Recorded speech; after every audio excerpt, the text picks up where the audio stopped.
Marky, Billson here, Tri-City Sports Now on 1420 WEMB Sports Radio, as well as www.jetbroadcasting.live. And hey, if you haven't already, why haven't you liked the 1420 WEMB Sports Radio Facebook page?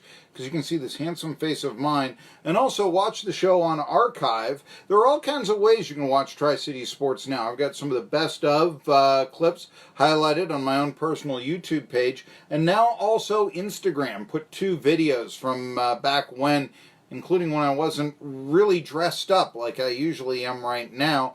Got the tie on that Richard Dawson once used on the cover of for a Family Feud DVD best of set, folks. Yes, this is the actual tie. Yeah, always dress well. Except in these 2 videos on Instagram, so you know you got to go to Marky, Billson, Tennessee Sports and see him, right? I don't know if he's a snappy dresser, but he sure is one heck of a hitter. Freddie Freeman. Freddie Freeman. Oh my goodness. I can't believe yeah, we did that. Okay. Freddie Freeman is a heck of a hitter, however. And he inspired the Braves to a victory in their former home. It came, I'm going to do this here. Of course, he is sort of the old guard, and he hasn't been around that long. But Freeman, 29 years old. That's now considered the second half of your career. Okay. And he hit a home run yesterday to give the Braves a 3-0 lead against the Milwaukee Brewers. Here's how that home run sounded. Fly ball to deep center field. Kane going back, looking up, and watches it go. Above the batter's eye for Freddie Freeman, another 3-run monster home run. And the Braves jump in front of the 4th inning on another moonshot from Freeman. It's 3-0 Atlanta. But that wasn't enough because the Brewers started to come back, and then the new guard, Austin Riley, came up big. First pitch hit out towards left field, down the line. Braun coming over. That'll drop in front of him at a base hit. This will drop in and score all these. And Austin Riley picks up an RBI single. So they're sending everything out to Ryan Braun's side of the field here in the 7th inning. 3 straight base hits for the Braves, all to left. And now the Braves lead it 4-2. That would turn out to be the final. And so Atlanta keeps a 7-game lead on Washington. And Philly just keeps falling. They're in 3rd place. And I just can't see how Gabe Kapler does it and stays on. I mean, it's almost like a defiance thing right now. It's almost like, we're going to show you the Phillies' way is right, analytics. The problem was, the last time the Phillies won a World Series, which was 2008, and they've only won it twice, but in 2008, they had Charlie Manuel, who was about as old school and treat the players like men type of guy. He went a whole year looking at Brad Lidge blow game after game. And he said to me, I've seen him do it before. I'm not going to give up on a guy who won the World Series for me. Players like to play for that manager. They don't like to be treated like, well, the analytics people say right now, Slugger McCloskey, that I should bat the contact hitter up because there's a runner at 3rd and less than 2 out in a tie game. Now, I know that statistically that's the play, maybe, if you want to go with this. Or, you know, the pitching changes that he would make and even forget, oh, yeah, I got to warm up the pitcher. I know that was the start of Kapler's career, but dropping like a brick has been really a real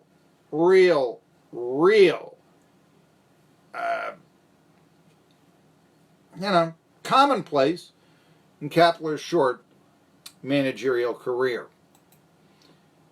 I'm thinking about getting rich soon. I'm thinking about getting rich in a risky investment. I say it's a risky investment.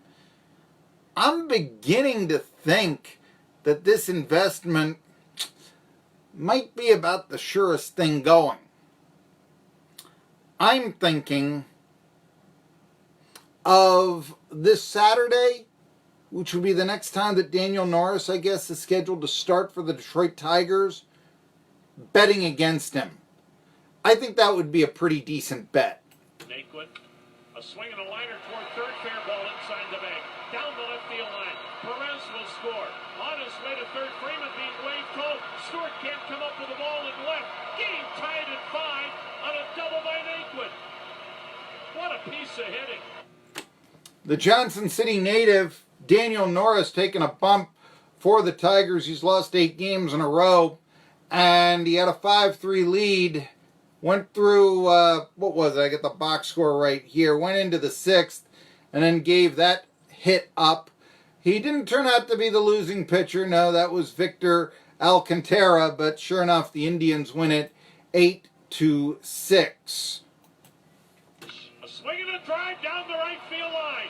Fair ball. It'll scamper to the wall. Santana scores. Luplo's coming home. Into second with a 2-run double is Jose Ramirez. And the Indians take command, leading 8-5.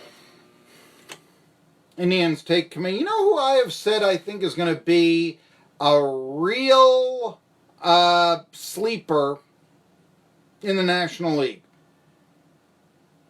I've said this many times. You haven't been listening if you don't know. The Cincinnati Reds. The 2-2.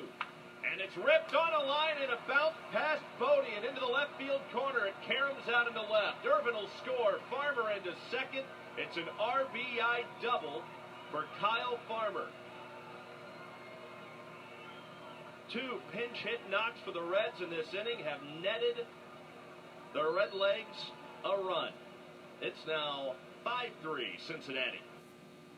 So Porkopolis defeats the City of the Broad Shoulders and moves within 5.5 for the Cubs. I'm talking about the Reds.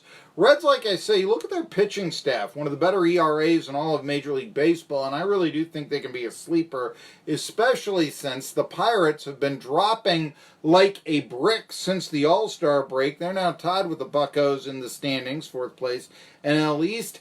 And, well, last night it was after the Bucs were swept by the Cubs over the weekend. Their losing ways continued thanks to Tyler O'Neill. The third pitcher of the night for the Buccos deals, and there's a high fly ball.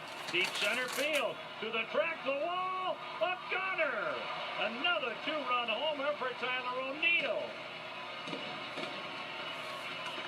I smell the coffee brewing. Smell the coffee brewing there, but yeah, maybe the Cardinals, of course, they stay in the hunt themselves. The Cubs, who had, by sweeping the Pirates, they had gotten in back into the race there, but it's now really everybody's in it. I mean, 5.5 separates first from last. That's a little bit different than separating first and second in any other division in baseball. It's actually closer in the Central of the National League, last to first, than any of the other first to seconds in baseball.